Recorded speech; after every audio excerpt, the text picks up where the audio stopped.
Boa noite, está no ar o Jornal Universitário. No programa de hoje você confere: violência no transporte público assusta goianienses. Escritores goianos driblam a indústria literária para se inserir no mercado. E a gripe H1N1 gera dúvida entre os moradores da capital. Empresários trazem as barbearias de volta, misturando o retrô e o moderno. Violência tem preocupado os usuários do transporte coletivo. E a falta de segurança está nos pontos de ônibus e até mesmo nos terminais. Confira a reportagem de Jailca Costa. Usar o transporte público em Goiânia é um desafio. Além da superlotação e demoras nos terminais e pontos de ônibus, a violência preocupa usuários que dependem do transporte coletivo todos os dias. Quem usa o transporte público em Goiânia se sente refém da violência, principalmente nos ônibus lotados. São muitos, tá? A lotação é impecável, tá demais. Agora a segurança também é. Minha colega mesmo foi roubada, do lado de mim foi roubada. Nós duas deu fé. Dá, mas não tem nem como você falar. Acontece mais isso no eixão. No eixão é fatal. Por que você acha que acontece isso? É lotação, muito lotado. Os riscos não estão só nos terminais. Muitos usuários são obrigados a se arriscar em pontos pouco movimentados e sem segurança para chegar ao seu destino com o menor tempo de atrasos. Não existe segurança dentro de ônibus, não existe segurança nos terminais, não existe segurança nas plataformas, não existe segurança nas ruas. Todo lugar que você anda é um assalto atrás de assalto. Me assaltaram pouco tempo aqui na plataforma que eles armando aqui, ó. Me arrumou uma mochila com não sei o que lá dentro da mochila, me jogou no chão e arrancou minha carteira e me levou meu documento tudo. À noite, por exemplo, a gente desce lá no Palmares, né, ou no Paineiras, lá não tem segurança nenhuma, a gente é assaltada, sabe, corre o risco de ser morta até, porque já aconteceu até de morrer gente lá nas paradas de ônibus. Para alguns usuários, algumas mudanças poderiam dificultar a ação dos indivíduos. Eu queria que colocasse pelo menos segurança aqui mesmo, aqui. Já teve gente que foi assaltada aqui no ponto de ônibus aqui, esperando aqui dentro do terminal. Em nota, a RMTC esclarece que há quase 3.000 câmeras de monitoramento nos terminais, além de vigilantes nos pontos de embarque e desembarque. O hábito de leitura nem sempre está presente na vida dos goianos, ainda mais de obras regionais. Mas alguns escritores têm conseguido driblar as dificuldades de publicar na capital. Confira com a repórter Cláudia Costa. O brasileiro lê apenas 4 livros por ano. É isso que aponta a pesquisa Retratos da Leitura no Brasil. Uma das obras lidas geralmente é indicada pela escola ou faculdade, e as outras 3 são lidas por conta própria. Esse número pode ser considerado baixo. Quais autores goianos que você conhece? Certamente já ouviu falar de Cora Coralina e JJ Veiga. Nomes consagrados como esses são valorizados pelos leitores, mas de forma geral, a literatura feita no estado atualmente é pouco conhecida. A procura por obras goianas é solicitada na maioria das vezes somente pelas escolas. Que faz até questão de trabalhar com alguns autores goianos, especialmente Cora Coralina. Essa tem várias escolas adotando ela com o intuito não só de divulgar a literatura goiana, mas prestigiar os autores daqui. Ser um escritor reconhecido em Goiás não é uma tarefa fácil. Talento nem sempre é o suficiente. Falta incentivo para produzir e publicar livros. Atualmente, autores têm dificuldades para se inserir na indústria literária. Vários autores que ainda não tiveram oportunidade de publicar, esses autores não sabem basicamente o que fazer, como fazer, para que seus trabalhos sejam vistos. O escritor ainda relata quais foram suas maiores dificuldades em relação à publicação de obras. O primeiro livro que eu publiquei foi por lei de incentivo. Foi uma lei municipal, né?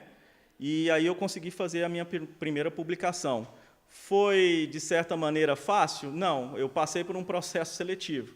Então, essa talvez seja a primeira barreira ou algo natural dentro do processo mesmo. No próximo bloco, você poderá tirar suas dúvidas a respeito da H1N1 e também da vacinação na capital. Voltamos com o Jornal Universitário. O aumento no número de casos de H1N1 tem preocupado os goianienses. Por isso, hoje convidamos a enfermeira e mestre em saúde coletiva, Lídia Duarte, para tirar algumas dúvidas sobre o assunto. Boa noite, Lídia. Obrigada pela sua presença. Boa noite. Eu que agradeço. Muitas pessoas leem, até sabem algumas coisas sobre H1N1, mas desconhecem o que de fato é a doença. O que é a gripe H1N1?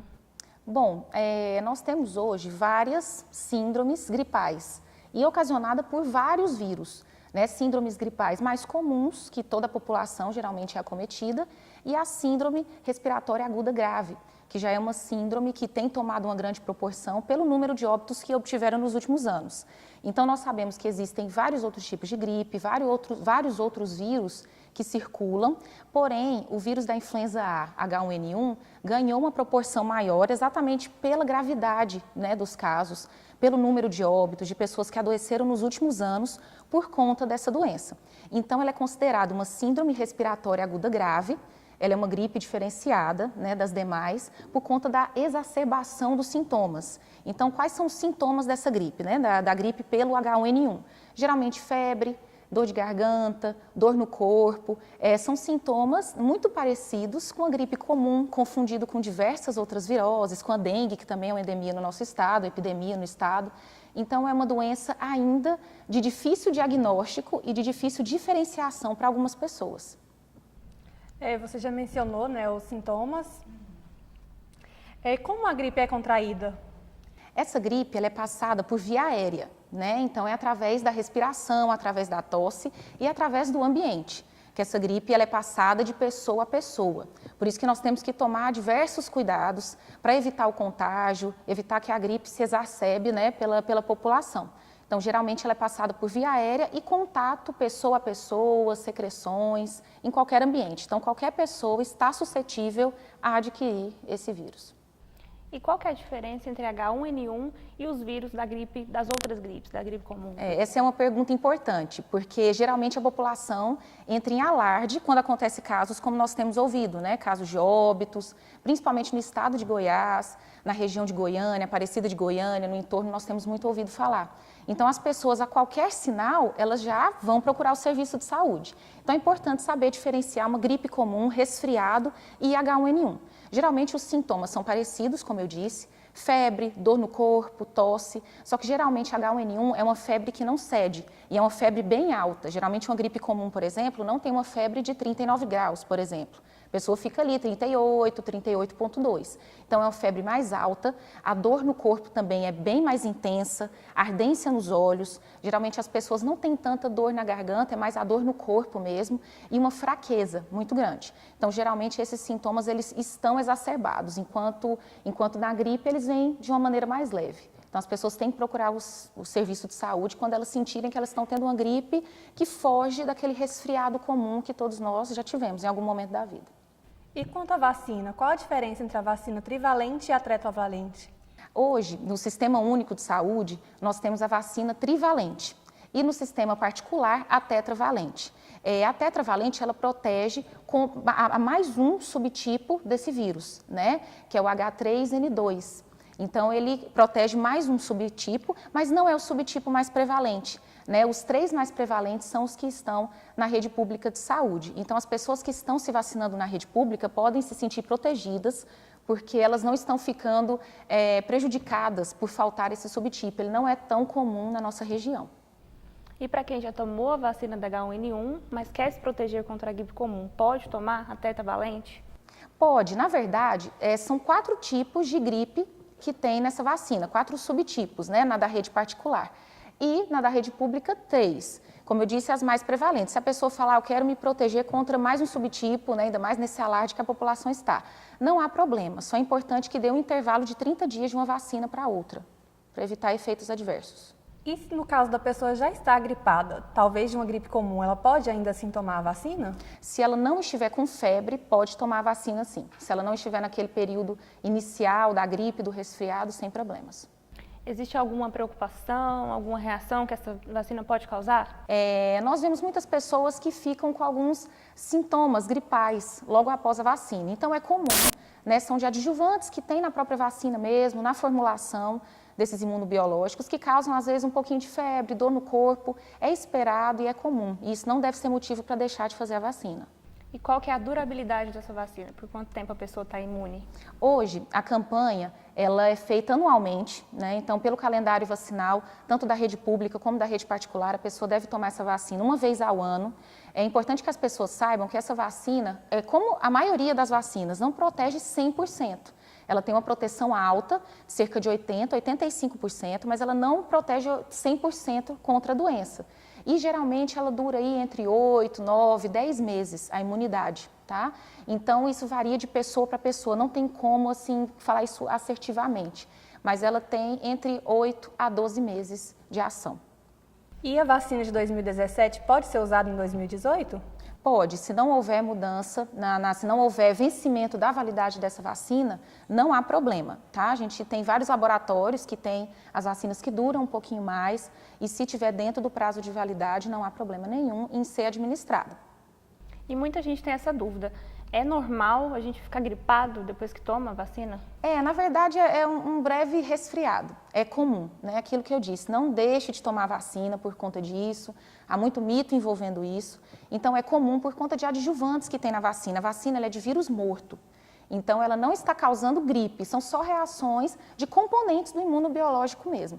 Então não há possibilidade da pessoa adquirir a doença pela vacina, nenhuma possibilidade, pois ela é de vírus morto, tá?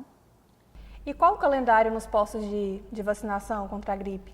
Olha, hoje, na rede pública, não está vacinando ainda a população em geral. Hoje nós vacinamos os grupos de risco, que são aqueles grupos de pessoas que têm um risco bem maior de adquirir a doença e de ter a forma mais grave dessa doença. Os grupos que têm sido vacinados hoje, até o dia 25 de maio, na rede pública, são gestantes, puérperas, que são as mulheres que já ganharam bebê até 45 dias, idosos de 60 anos ou mais, pessoas com doenças crônicas também têm sido vacinadas, a população carcerária e profissionais da área da saúde, laboratório e os profissionais que trabalham com pessoas privadas de liberdade também têm o direito de tomar a vacina.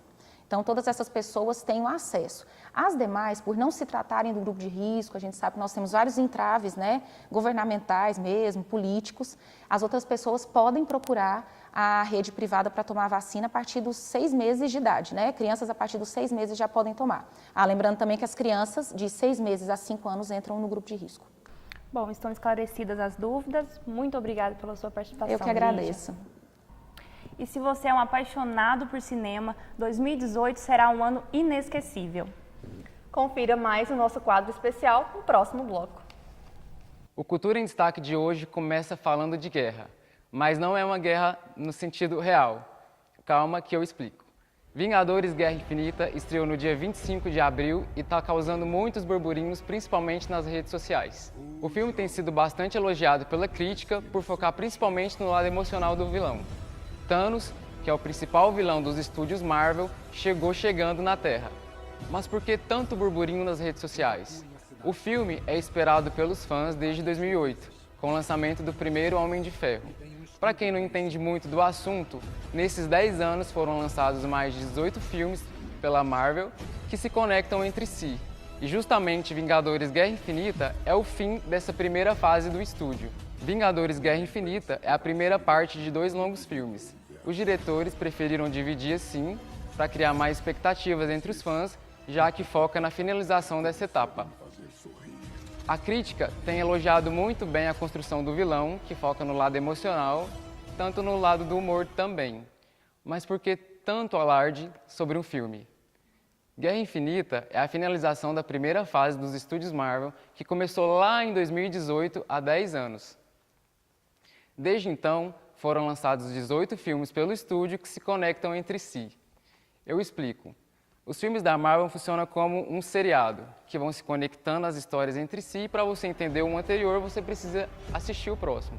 É isso mesmo. Infelizmente, para você entender um outro filme, você precisa assistir 18 filmes, a não ser que você queira ficar ali perdido na sala de cinema.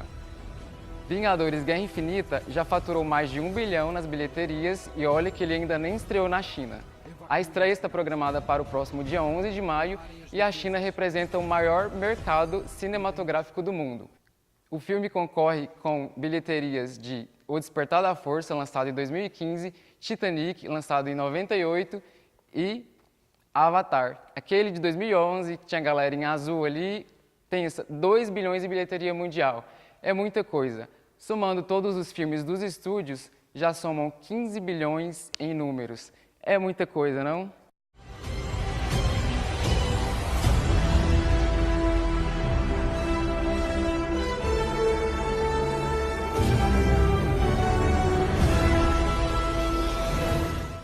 falando ainda de guerra, em maio tem Han Solo, uma história Star Wars. É muita guerra, eu acho, para um programa, né? Mas calma, dessa vez a guerra é nas estrelas. O filme é lançado no dia 25 de maio e traz a história do amado personagem da saga Solo, né? Ou Han Solo para quem tem intimidade com a saga.